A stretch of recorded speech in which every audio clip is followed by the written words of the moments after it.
part where that conversation was had?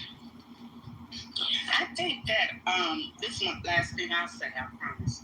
I do think that we have gotten to a point where, because there's always going to be racism, I do believe we had progressed to a point where we could live amongst each other without it being such a blatant thing. It may have been underhanded and passive, but it wasn't so blatant. Now, so I would never blame it on Trump, but certainly since his era, it's gotten a little bit more permissible, I think, over time, until it's exploding. And that plays out, I think, here on Clubhouse. It is easier to play out on Clubhouse because basically no one knows who anyone else is. And so I think we see it here because we're on Clubhouse, kind of anonymous for the most part, and it makes it more comfortable when you're not saying it in somebody's face. But because Trump gets on a microphone and others and say the things out loud that used to just be said in private spaces, is becoming more more common. And I do think that that's the sad place that we are, because I think that is definitely a backward movement. I don't do it by default. I mean, if there are people we know, especially the white folks we know that are not real. They're here right in this room all the time. April is far from that. Aaron is far from that. Dark Aaron is far from that.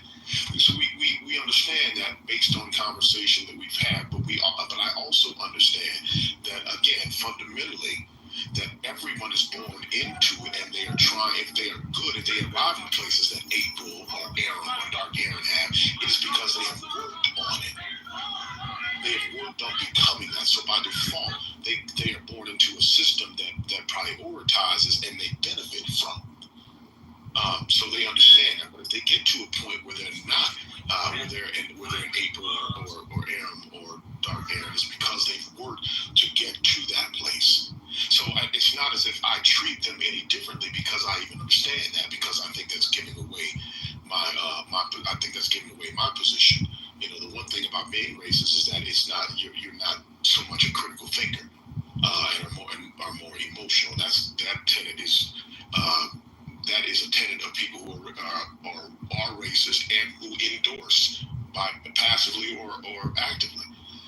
So I think to answer your question, I don't go around with wearing my feelings on my sleeve. I don't do that, but I definitely don't try to ignore it when I see it. When I see it, I acknowledge it, and I don't let off you. Especially for people who passively or actively endorse it, i.e. the Trents, i.e. the Anthonys. They are to be, and then even the Pepes or whoever the people are. You stay at them about that, but and then to some degree, it's like there's sometimes when I don't have to engage them because they, as far as I'm concerned, I really believe this fundamentally, that you're beneath me. I don't have to address you. So, but in the instances where it makes sense, I do address it, and I'm not going to act like it doesn't exist. And I'm not trying to also build coalitions with them.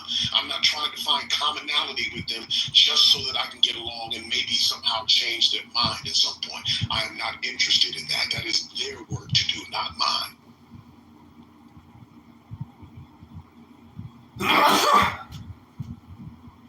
I just want to shout all of you out. I think you're all amazing. You know that. I should tell you more, but it is a thing. Racism is a thing. The privilege of a white person is a thing. You must always keep front and center as a white person to continue to work on yourself. You have to want to do that, and I can't explain it in any other way. Okay, y'all hear my accent. I was born in an old country Baptist church. That's who